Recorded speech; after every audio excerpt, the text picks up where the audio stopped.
Hello सारे दोस्तों, कैसे हैं आप सब लोग। मैं आज आपके लिए एक बहुत ही इंटरेस्टिंग वीडियो लेके आया हूं जिसमें मैं कुछ मैथ्स के ऐसे नंबरों के बारे में बताऊंगा जो शायद ही आपने कभी सुने होंगे। और ये ऐसे नंबर्स हैं, इनका जिक्र कई बार एग्जाम्स के जो हम गवर्नमेंट एग्जाम वगैरह देते हैं उनमें भी इनका जिक्र आ जाता है, बट हमें उसी टाइम पता चलता है कि ऐसा भी कोई नंबर होता है। तो आज मैं आपके सामने एक टॉपिक लेके आया हूँ जिसका मैंने नाम रखा है डिफरेंट टाइप्स ऑफ नंबर्स। मैं इसमें कई टाइप्स के नंबरों के बारे में आपको बताऊंगा और ऑलमोस्ट ये 20 टाइप्स के आसपास होंगे या फिर उससे भी ज़्यादा हो सकते हैं, मैंने अभी काउंट नहीं किया है। तो उसमें से मैं एक आपके सामने एक नंबर लेके आया हूँ जिसे हम कहते हैं परफेक्ट नंबर। तो पहले मैं उसकी डेफिनेशन आपके सामने दिखाता हूँ, उसके बाद उसके बारे में मैं आपको बताऊंगा और उसके बारे में मैं एक इंटरेस्टिंग फैक्ट भी आपको बताऊंगा। तो वीडियो को लास्ट तक देखना और अगर अच्छा लगा हो वीडियो तो जरूर लाइक करके जाइए। चलिए स्टार्ट करते हैं इसके डेफिनेशन के साथ। तो आपके सामने डेफिनेशन दिख रहा होगा परफेक्ट नंबर का। तो पहले मैं उसको डेफिनेशन पढ़ूंगा, फिर मैं आपको समझाऊंगा कि डेफिनेशन का मतलब क्या है। देखिए, कहता है परफेक्ट नंबर क्या होता है, a number which is equal to the sum of its divisor but not including itself. अब देखिए इसका मतलब समझते हैं क्या होता है। अब यहाँ डिवाइजर को आप उसके फैक्टर्स भी मान के चल सकते हैं। जैसे मैं एक नंबर लेके चलता हूं आपके सामने,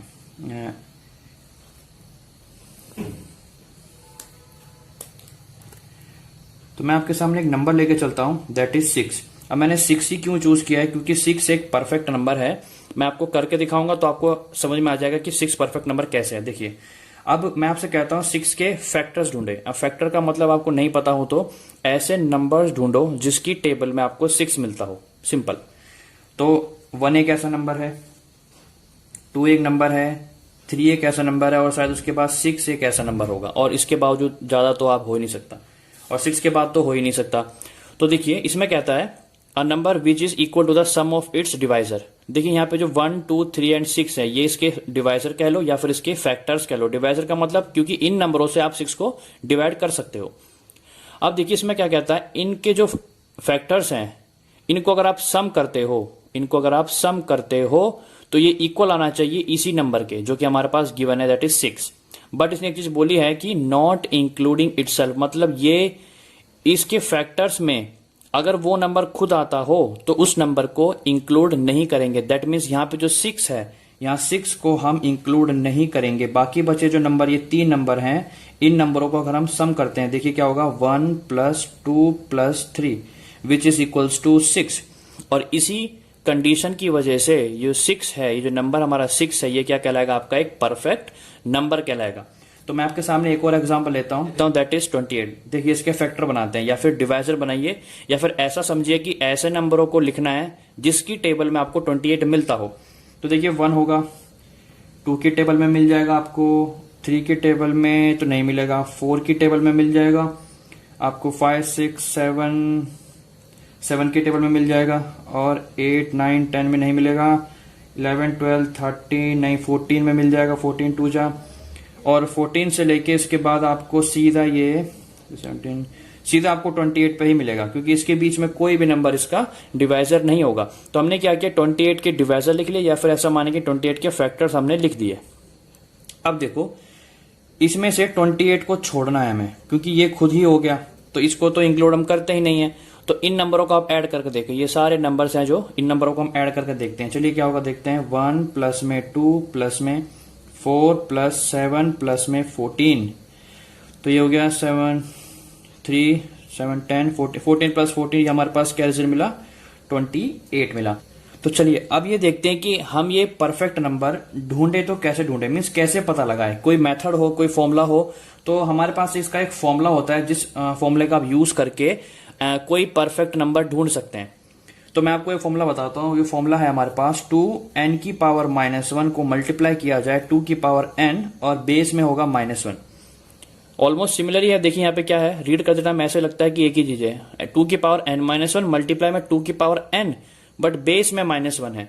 अब यहाँ पे हमें जो n की वैल्यू पुट करनी है वो क्या होने चाहिए, सिर्फ प्राइम नंबर्स ही होने चाहिए। अब अगर आपको प्राइम नंबर नहीं पता हो तो मैं बता दूं, प्राइम नंबर वो नंबर होते हैं जो सिर्फ अपनी टेबल में आ जाए और 1 की टेबल में आते हो। इसके अलावा अगर वो किसी और की टेबल में भी आते हैं तो वो नंबर प्राइम नंबर नहीं कहलाएगा। फॉर एग्जाम्पल मैं लेता हूं 2, तो 2 ऐसा नंबर है जो 1 की टेबल में आता हो और 2 की टेबल में आता हो, बट 2 किसी और की टेबल में नहीं आता है।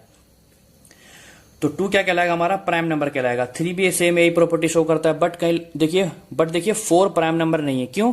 क्योंकि 4 जो है 1 की टेबल में आएगा, 4 की टेबल में आएगा और इवन 2 की टेबल में भी आ जाएगा। तो ऐसे नंबर जो अपनी टेबल में आए और 1 की टेबल में भी आते हो और उनके अलावा किसी और के टेबल में भी आ जाए, उन नंबरों को बोलते हैं कंपोजिट नंबर।